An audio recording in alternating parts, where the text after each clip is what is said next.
Hello everyone, this is your friend Soham Gupta. Welcome back to my channel. As per my promise, I am here again with one of the most important theory of professional chess. In my previous videos, we all have learned about the chess board, the chess pieces, about various topics such as attacks, captures, checks, defense. And in this video, we will be visiting the three phases of the game that are opening, middle game and end game. The opening game is all about the 8 to 10 initial moves, where the player tries to develop his pieces, achieve king safety, so that he can have a good middle game and play a safe end game.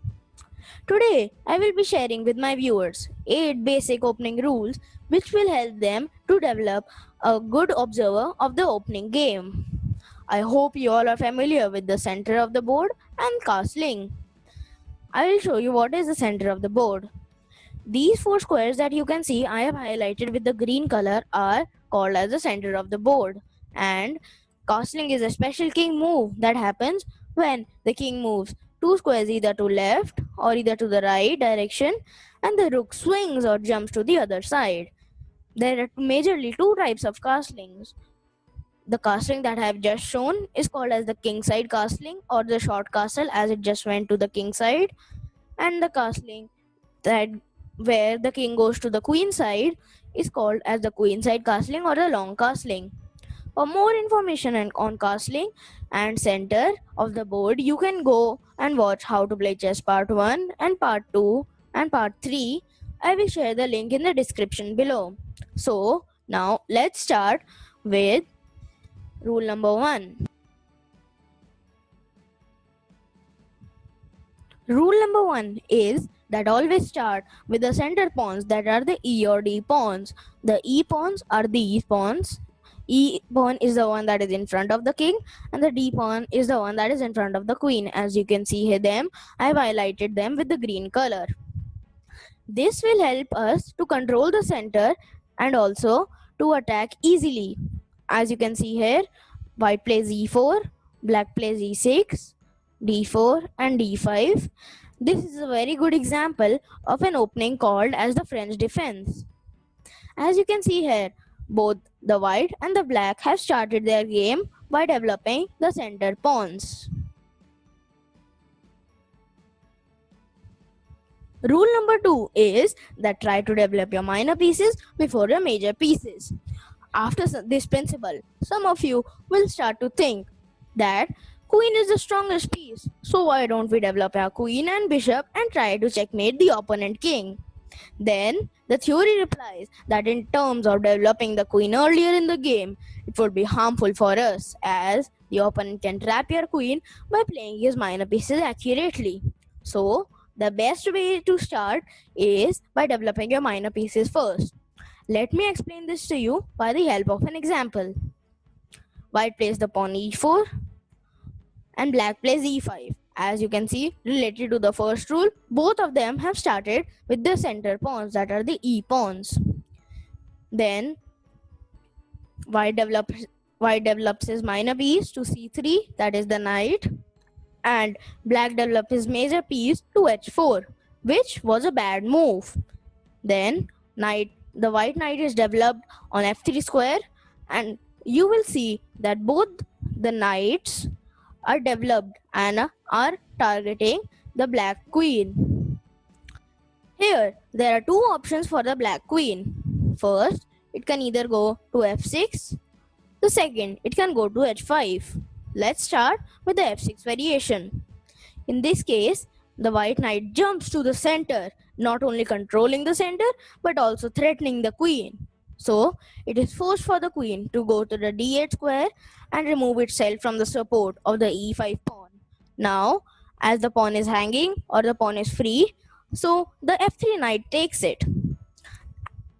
When you will count the pawns, the white will have 8 pawns and black will have only 7 pawns. Thus, white has a clear pawn advantage. Now let's come to the variation of queen h5. In this case also, white will play bishop to e2, which is x-raying the queen. I will explain x-ray in further videos. After this, the queen goes to h6 and the pawn is moved to d4, giving a discover attack to the queen. The queen is forced to go to the f6 square. Again, as like the previous variation, knight goes to d5 to attack the queen. Queen is forced to go back and remove itself from the support of the hanging e5 pawn, and the knight grabs it for free. You will see here that white has all his minor pieces developed towards the center, and black has none of the pieces developed. All are sitting on the 8th rank.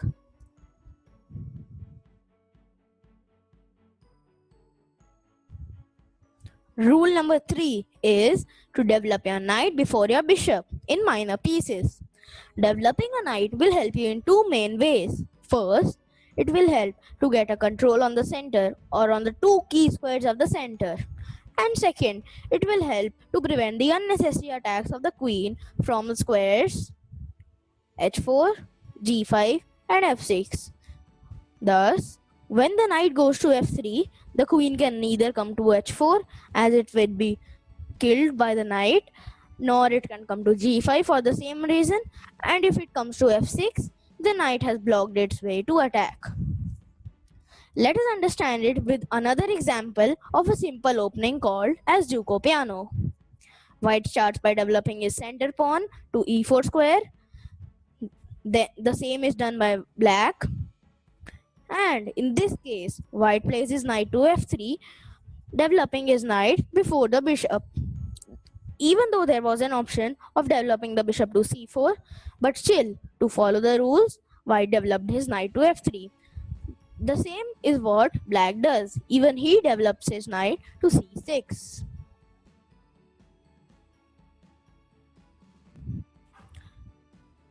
Rule number 4 states that try to control the center. Always play all your pieces towards the center. This rule will help you to play on both sides of the board.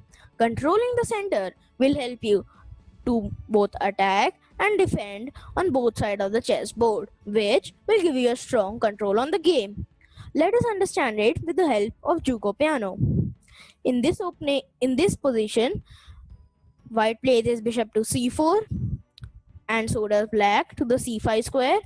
Then both of them develop their knights.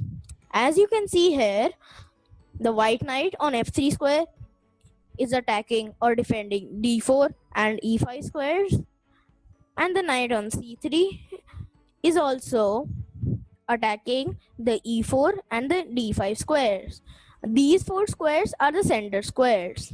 The same is the case for black.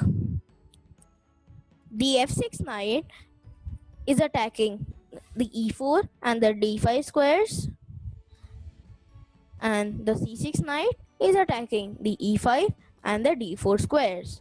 Thus, always try to play all your pieces towards the center, which will help you to give a good game. Castle as soon as possible.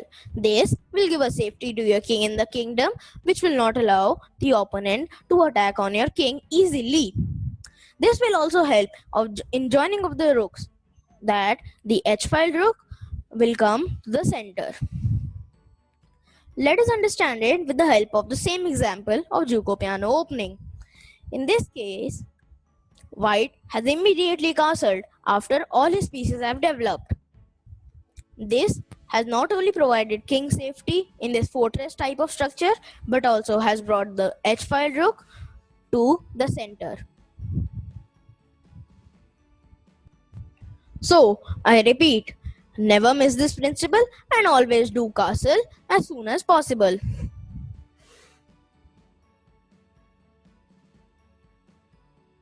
Never try to move your kingside pawns unnecessarily. That is what Rule 6 says. Our kingside pawns are the weakest part of our game. They are well placed on the F, G and H files, which also help in the safety of our king. Thus, never ever try to move the kingside pawns, as it will lead to the early downfall of our king.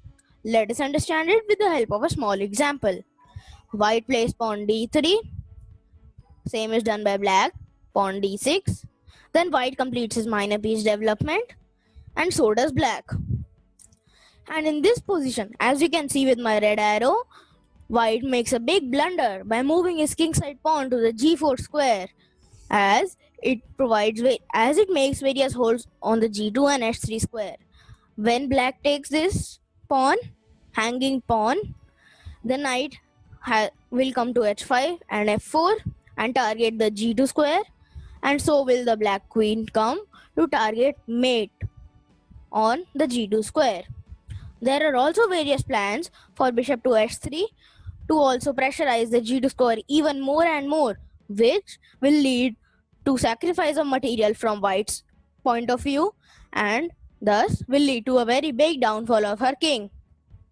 With the help of this very small example, you all understood why we should not move our kingside pawns. Thus, never ever move them, as they are the weakest part of our game.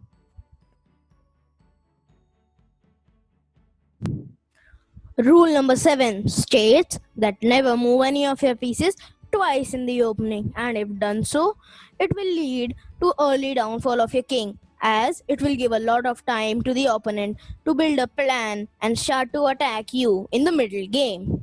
Thus, always prefer to give priority to development of pieces and then make a proper plan to attack in the middle game. Let us understand it with the help of a very small example. White plays the pawn to e4, black develops his knight to c6, d4, and knight b4.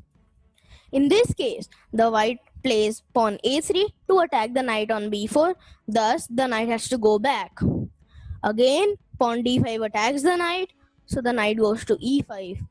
And when the bishop goes to f4 to again attack the knight, it is forced to go to g6. Thus, the black knight has just wasted its moves by going from square c6 to b4 and then coming back. From there, going to the e5 square and then going to the g6 square. During this time, white, who is on the upper hand here, has developed his bishop from the c1 square, pawn from the e2 square, and d pawn from the d file and the a3 pawn. Thus, the white is very strong here and is ready to attack the black king. Rule number 8 is that you can break any of the above mentioned rules according to the position. Let us see an example. White plays the pawn to e4, black plays knight f6, white attacks it by e5, and then black plays knight g4. As we see here, the white queen can easily capture the knight by queen takes g4, but according to the rules, we are against, and we only have to develop our knights, or we have to develop our minor pieces before developing our major pieces. So here we will go against the rules and capture the knight, as it will give us a clear-cut material advantage. So all I want to say is that you can break the rule as per the demand of the position. Well, these were the most important basic opening rules that a beginner player must know. I can't promise you a guaranteed victory using these rules, but yes, with the help of these principles, you will definitely create such a position on the board which will give you a good strength to play a solid middle game and a safe end game. That is all for my today's video. In my next video, I will come up with some interesting topics related to end games. Till then, stay tuned for more videos. Thank you all for your love and support. If you like this video, click that like button and subscribe to my channel for future videos. I'm signing off for now. Bye.